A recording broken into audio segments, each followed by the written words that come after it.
So since we're talking about creativity, I thought it was first important to really define what creativity is. So creativity can be thought of as the production of novel, useful ideas or problem solutions, and it's typically generated through a process of selecting ideas and then testing them against relevant criteria for novelty, usefulness, and appropriateness. Which brings us to the question of what factors can actually enhance creativity. Now, you might think that from looking at people who have been thought to be extremely creative, be it poets, musicians, and artists, that depression or negative mood is a prerequisite for creativity. Now, there is some research that does highlight that negative mood can enhance creativity. So the idea here is that negative mood makes you more systematically process information. You're kind of focused on the trees and not necessarily on the forest. And so that facilitates a certain type of creativity, divergent thinking, analogical problem solving. Some of the types of tests that people have done to see whether negative or positive mood enhance creativity are ones like this. The two-string problem. Negative mood has been found to facilitate problem solution on people finding a solution on this. Any ideas of what the solution might be?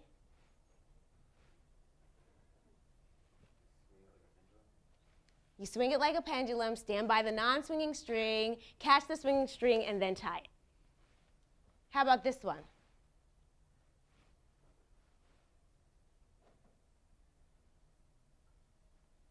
This one always continues to puzzle me, and I still haven't been able to really find an image of it, but what they say is wedge the two boards between the floor and the ceiling and then clamp them together. But I have trouble having a visual of that. Maybe I just need to be in a real negative mood to really get excited about it. I'm not sure. But while on the one hand, there have been lots of studies that have found that negative mood can enhance creativity, there's a lot of research that highlights that positive mood can enhance creativity. Positive mood makes you think more heuristically. You see the forest and you're not as much focused on the trees, which is good for when you want to make remote connections between things, when you want to create categories out of little individual things. So for example, the remote associates test, which we're actually going to hand out. In this, you're asked, okay, you're given 3 words and you're trying to find the word that connects the 3. Any idea of the second one, what that might be? Glass. Third one?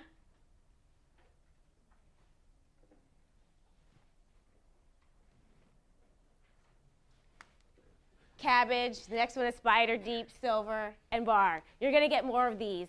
But positive mood has been found to facilitate people getting these answers because they're able to see these remote connections. They're thinking bigger picture versus thinking, oh, spider, spider, skunk, skunk, etc. How about this one? Positive mood has been found to facilitate the dunker candle task. What might you do to make sure to get the candle so that it doesn't drip onto the table? Nail the box onto the wall and put the candle. Exactly. That's the solution to that. So positive mood has been found to facilitate those types of problems. But, you know, that still leaves an inconsistency. Well, what kind of mood do I want to be in? What kind of task does this really matter? And the one area that has not necessarily been addressed is, are there certain contextual factors? Are there certain personality factors that can make, or that can modulate depending on whether or not you're in a positive or a negative mood? And so that's one of the things that I've been examining in my research. Are there person factors which, when coupled with a negative or a positive mood, might have an even greater facilitative effect on creativity? So in my research, I used Van Gogh as my muse. Van Gogh tended to create some of his best works after he had experienced a negative situation. So, you know, his brother got married. His brother was his best friend. He thought that was a severing of his relationship. He was really close with Gauguin. Gauguin decided not to talk to him. You know, that was a really tough situation for him. And he created Starry, Starry Night, some of his best works after these situations. So I wanted to understand whether there's this idea of depression or vulnerability to experiencing negative mood when coupled with a negative mood triggering situation that can enhance creativity. And one of the ways in which you can try to get at this idea of depression is by using biological factors. I use physiological measures in my research. I look at how hormones and cardiovascular reactivity can predict a whole host of outcomes.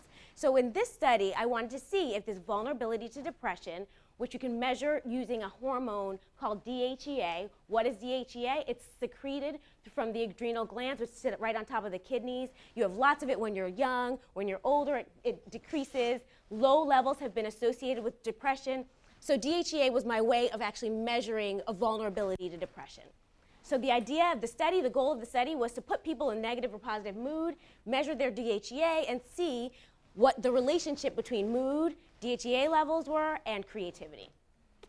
So ran several participants, measured their DHEA levels via saliva, had them report their emotions, manipulated mood via social feedback. So they had to give a speech to evaluators, and the evaluators either gave them negative feedback, the evaluators gave them positive feedback, or no feedback at all, or there were no evaluators. Then we asked for emotions again.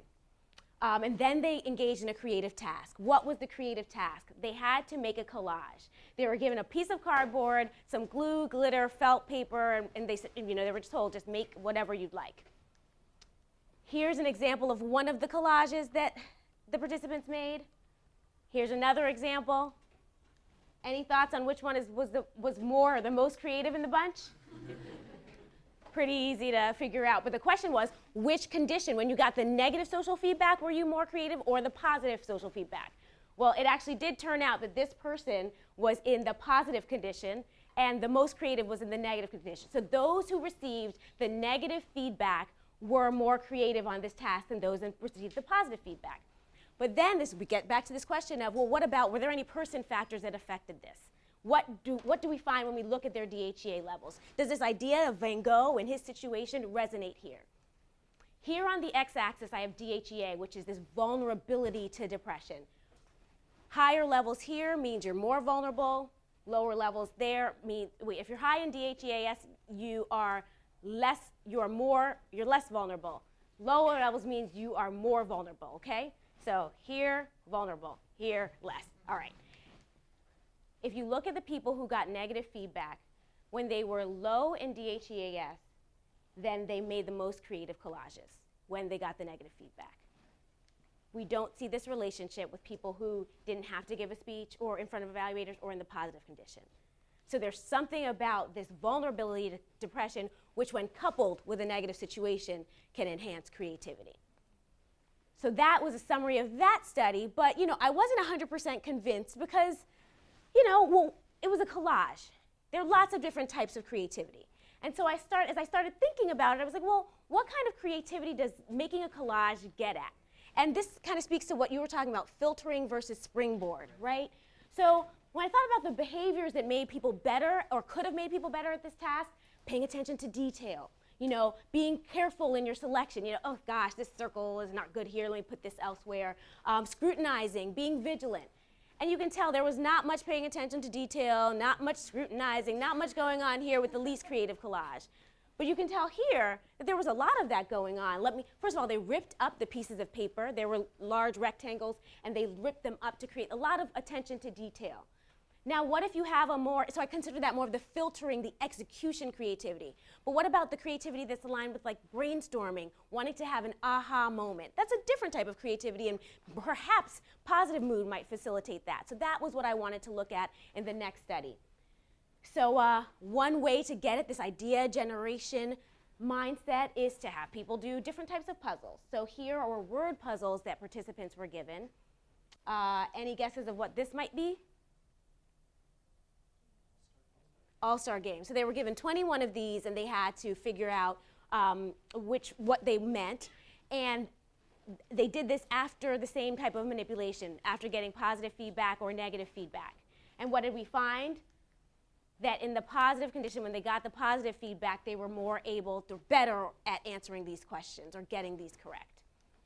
So what my research has shown, which other research has shown, is that, depending on the type of task, depending on the creative task that you're looking for and that you're trying to get out of people, mood can have a different effect, right? So for execution-related creativity, for this divergent thinking, analogical, negative mood can be beneficial. And then negative mood coupled with perhaps his vulnerability can be beneficial. If you have idea generation, heuristic thinking, you want people to see the forest from the trees, then positive affect can be more beneficial. And like, what does this really mean to you as managers or as people who are thinking of being managers? Well, no, you don't always want your people to be in a negative mood because they might leave, but when you're trying to get a neat idea, a neat new product, this suggests that if you want brainstorming, maybe a positive environment might be better, or getting people in more of a positive mood. How about when you're about to present something and you really want to get all the errors and catch the mistakes and all that kind of execution creativity? Well, you might want to have people more under a time pressure, under a deadline, because this suggests that might make them even more creative. But we can't forget that it also depends on the person. There's not a one-size-fits-all solution. So when you're more vulnerable, then you're even better in this type of context. But what about other things? And then I also wanted to kind of end by talking about how context does matter too. And there have been several studies that look at some of the factors that are also, regardless of whether or not someone's in a positive or negative state, what are some of the contextual variables that can make them more creative? And one thing that has been highlighted is the supportive context. Having a superior or supervisor that's, really gives you the type of feedback you need. A supervisor who gives you the information, the knowledge that you need, that's trustworthy. That, when you're in a negative state or in a positive state, can enhance creativity. Have you ever done kind of a longitudinal study, so it's the same person under different conditions? I haven't, but that's, I haven't done a longitudinal study. I would like to really study creative individuals too, to see how they might react, because maybe when you have experience, it's a little bit different. I'm not sure, but those are all future directions that I think are really interesting and important. Because what does a firm like IDEO do then? When these are individuals every day, they have to come up with these types of ideas. Yeah, mood might matter every now and then, but there must be some other factors that you can capture longitudinally that might be beneficial to look at. You mentioned there's one designer who designs from a dark place. I'm just too curious. In the design world, do you think of some people as being like the Van Gogh designers and others as like the happy brainstorm designers? Yeah, I do. Actually, when I was sort of thinking about the study, and I think it probably changes, but because of the conditions that you mentioned. But yeah, there's some folks that work with me, and I think we can all be in that place. But yeah, there's people that I think they design really well angry. Is the way I put it. And I think part of it might be I don't know, right? Like I'm certainly not an expert in any of the sort of psychology of it, but I think there's something about proving it for folks that it's like, well, I'll show you what I can do, and that the sort of the collage outcome type of creativity does emerge from that, which is like, well, I'll show all you guys what I'm capable of, and that sort of can cycle through and cycle up. Yeah, I won't name names, but they're out there. I was wondering how in the study you disentangle motivation and sort of a need to achieve and just exactly like Ryan said, to prove that you're capable of something from the creativity aspect. So that was a question that puzzled me when I got these results, so I ran a follow-up study to see if people exerted more effort, felt that they were exerting more effort. And then I measured effort using blood pressure, because blood pressure has been found to be a proxy for that. And there was no difference in terms of blood pressure between those who were in the negative or the positive condition. And then even self-reported, there was no real significant difference in their self-reported effort. So it didn't seem like it was just effort that was going on there.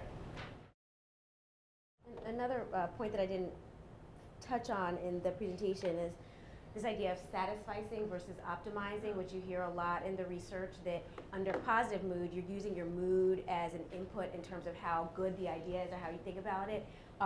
And so people will satisfy. They'll be like, oh, this is enough. I feel good about this. But when you're in the negative mood, you might be more likely to optimize and keep on coming up with more things that you can select and test, which is another area that they have found differentiation between the positive and negative mood. Yeah, that makes sense to me when you say it. Absolutely. A mood is a point in time, possibly, we could say. And a lot of times at the business school, we've been learning a lot about, some of our courses have been on sort of building up someone over time, and even looking at people from kindergarten to today, and the sort of positive influences. And some classes have even pointed to that people who've had positive influences and been taught, you're not always the best at this, but working hard, you're doing a great job. you'll build upon that, and some of our courses have obviously done that. What are your ideas on that in terms of creating, cultivating creativity in terms of long-term? Well, so that's an important distinction, because I'm talking about kind of like acute situations. When I used the Van Gogh example, it was kind of like when he had these punctuated moments is when we see this. So I'm not really talking about chronic mood per se. But, I mean, if these findings are what they are, then that would suggest that the more you're in positive mood over time, the more you might be able to be better or more effective in some of these heuristic types of creativity-related things. And the more you're in a negative mood, you might be better at the others. But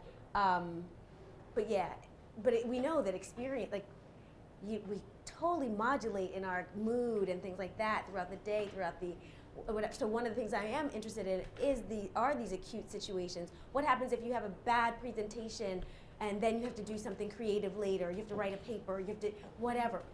Because these are these types of situations that we experience on a regular basis, or that you'll experience in your jobs or whatever. So understanding what the different contexts are that can generate a particular mood, because I don't think that we're often in this kind of stable, steady state.